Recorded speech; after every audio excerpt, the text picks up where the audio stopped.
Buenas and half a day. Hey guys, back to the grind we are. It was a nice little getaway. Got to make more memories with my mom, so that was really awesome. It was beautiful out there in South Carolina, but like I said, here we are back at the grind, and at Walmart. Gotta make that money. And speaking of money, so the goal, or should I say the challenge that I set for us this week is, can we make $1,500 in 5 days? It is Wednesday. It is July 24th. So Wednesday, Thursday, Friday, Saturday, Sunday. Can we make $1,500? So I hope you'll continue watching this little series and find out, if we are able to make that while multi-apping. Mostly concentrating on Spark though. But again, like I said, it's a challenge, and it's going to be a big challenge because the most we've made in a week was just over $1,200. So again, wish us luck and buckle up and let's see what's going to happen.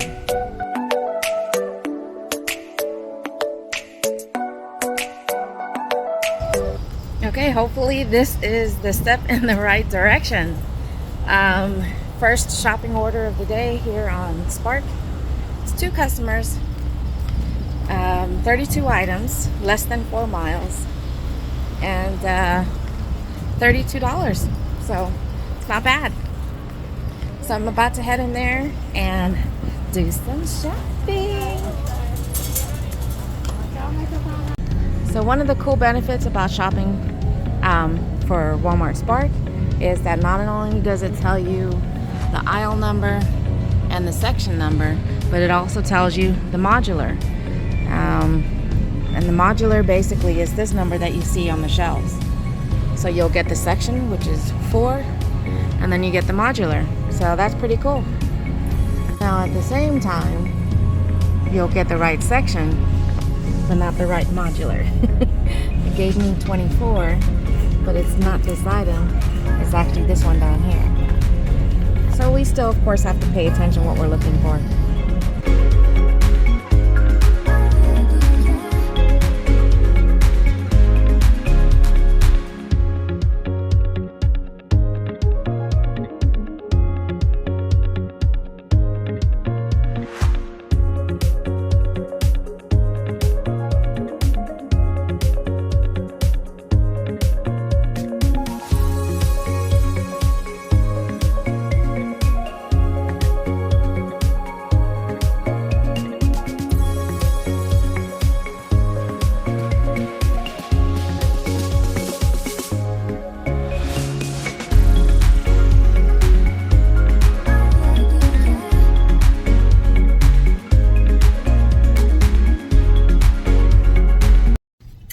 Just completed a curbside pickup for Favor, and in the note it basically mentioned, don't mention, he's sorry. trying to get some a snack here, but the note basically asked that knock, because they may not be by their phone to be able to hear the notification that the order has been delivered. And get there, and I was like, that's fine, because that's what I do typically anyways. If I don't message, I'll at least knock on the door. So dropped off the groceries, knocked on the door. But even before I was done unloading the groceries, the dog was barking. So I was like, then that should tell them right there that they know that there's somebody outside. But I knocked on the door right before I finished taking the picture, and I still didn't hear anything other than the dog barking. And then I was like, it looks like a Ring camera or something like it. So I hit that button, nothing happened.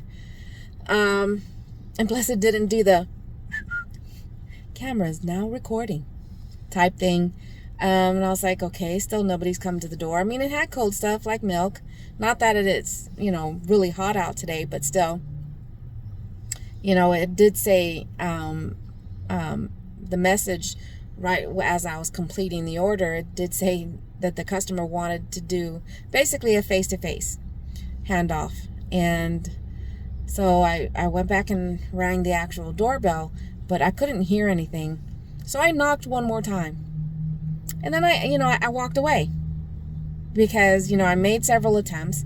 And should I also have messaged? I probably could have, but I didn't. I mean, like I said, the dog was barking the entire time I was there. Should have been the telltale sign that somebody was outside. I mean, what would you guys do?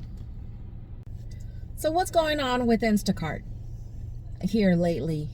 I've turned it on and tried to use it in different zones, different markets, different states, and different days, different times of the day.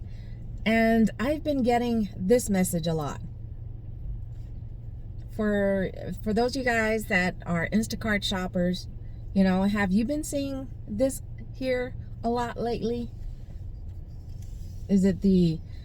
Has anything to do with the summer slowdown or, oversaturation of Instacart shoppers? I don't know. But in the time that I've been doing Instacart since October of last year, I've never seen it like this. I mean, the occasional, yes, but it's being more consistent. Almost every time I turn on the app, there's that message. Like I said, I've done it different days, different times of the day, different markets, and pretty much getting the same thing. So what's going on? All right, it took a minute, but finally got somewhat of a decent offer to accept. It's another shopping order. 14 items, 2 miles, $15, so it's not too bad at all. Single customer, so you know it. Let's get in there and get to shopping.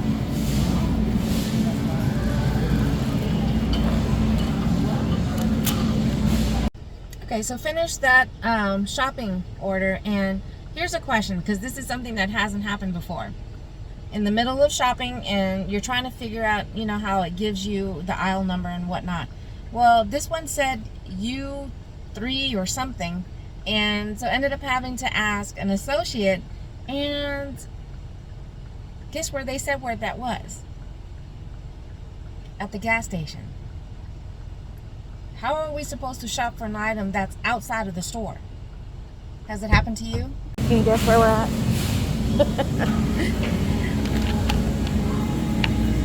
Alright, it's a small order. 2 items. I try to stay away from this one, but it's not bad. Like I said, it's 2 items, 2 miles, $13. And it's 2 bottles of wine. So let's get this done.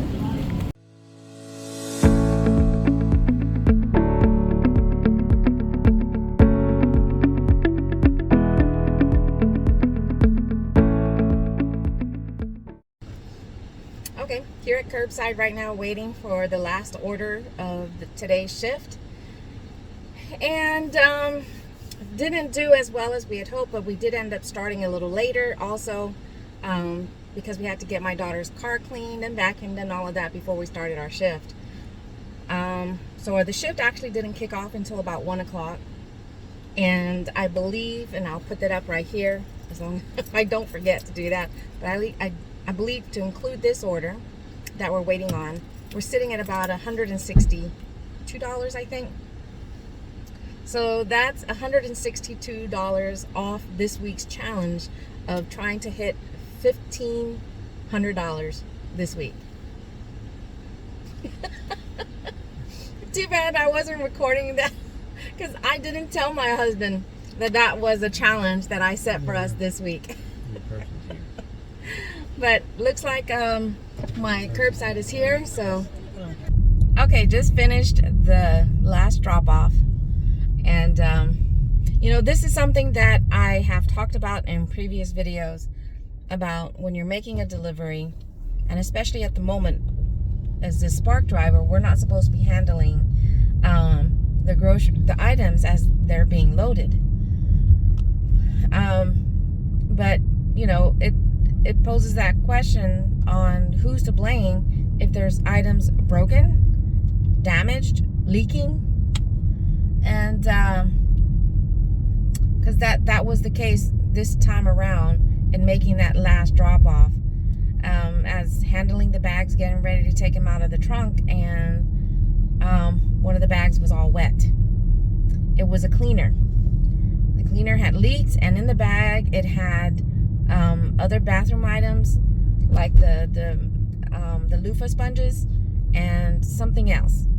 I mean, for me personally, when I'm bagging, I try to keep the cleaners separate from anything else, especially for that reason.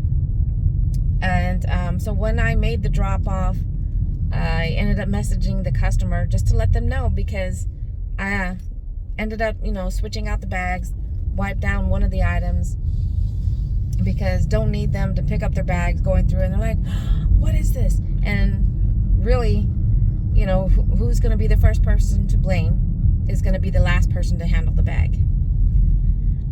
So I messaged the customer upon drop off, and their first reaction is, who is this?